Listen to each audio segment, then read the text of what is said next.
Hey guys, welcome to another video here on my channel. We're here and talking about my big 60 aquarium, and this is gonna be kind of the last update in this aquarium, mainly because I want to rescape it. It's been running for almost a year now, and it's just about time, and it's also time to talk about the IAPLC result of this aquarium. So if you have watched the introduction to season 2 video, I kind of teased it already. So in this video I'm gonna open my IAPLC letter and reveal my rank kind of officially. I've been spoiled before, and yeah guys, I would like also to talk about some sort of balance in between, the amount of work required to maintain an aquarium and the results you can achieve, and how important it is to have your aquarium in perfect balance. And this aquarium is a perfect example for exactly this. So let's get into it.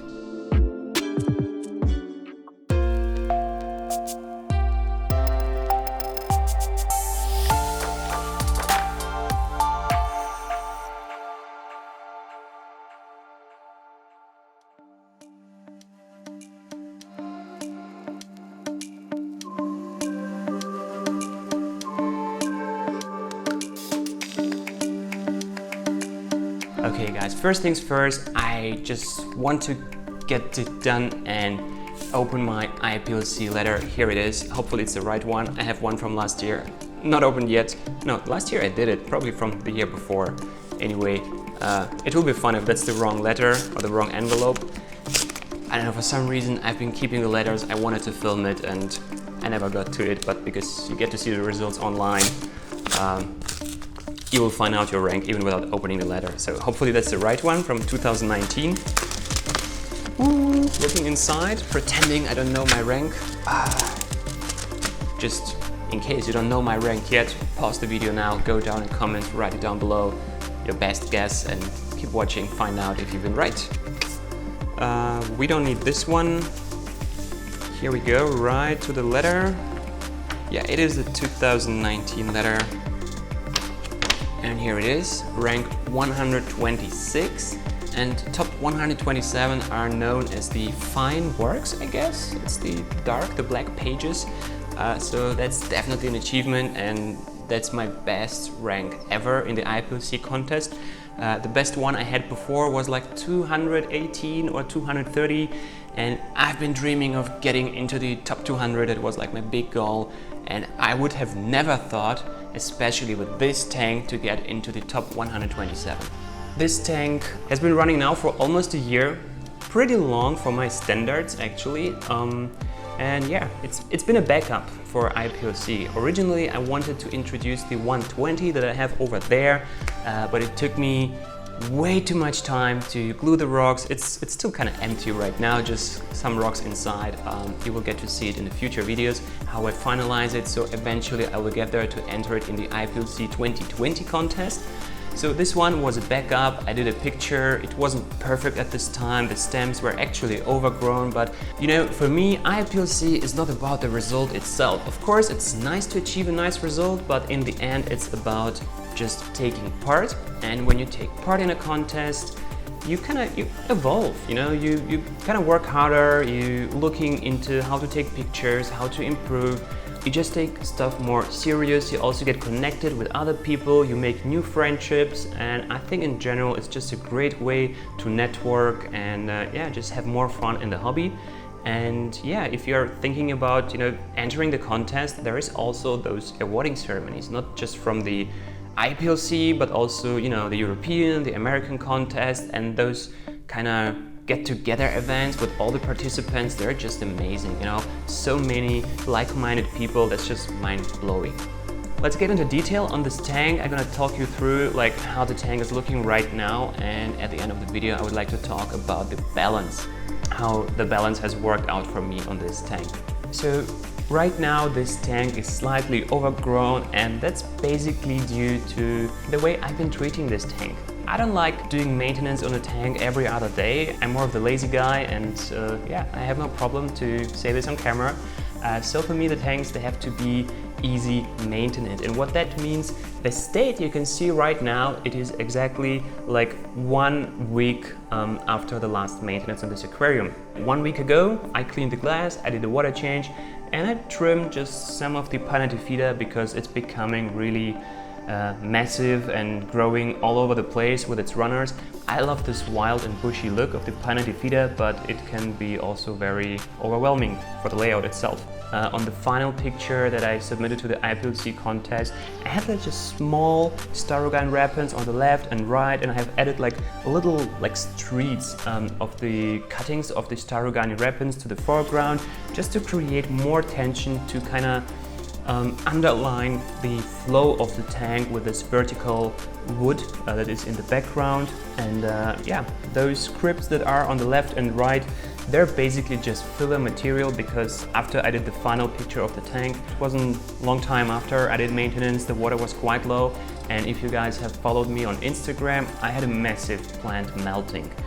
So I figured out the reason for this was I did a big water change, and I have added the minerals for the RO water while the water was still very low. So what happened, the salt probably when it kind of dissolved in water was still a little bit aggressive. Also a sudden change in TDS has caused the plant melting, and usually I have done it. It was, I would do my water change, I would refill the tank, and just thereafter I would add the minerals. Usually if you have like 50% water column still in the tank, it's no problem to add the minerals and then refill RO. But I did a big water change, and it was just too little water, too many minerals, so this probably has caused the melting. And I had gaps, and I just blended whatever I had around, happened to be the scripts, so just to fill in the empty gaps. And yeah, it has recovered quite well since then, has grown massively. And on the foreground you can see as well, I kind of cleaned out the Monte Carlo that has overgrown the Marsilea crenata, and now you cannot see the crenata anymore again because the Monte Carlo has overcovered it again. And yeah, the bag is very much overgrown with stems. I really love the bushy look of the Rotala macrandra. It's just so lush and nice.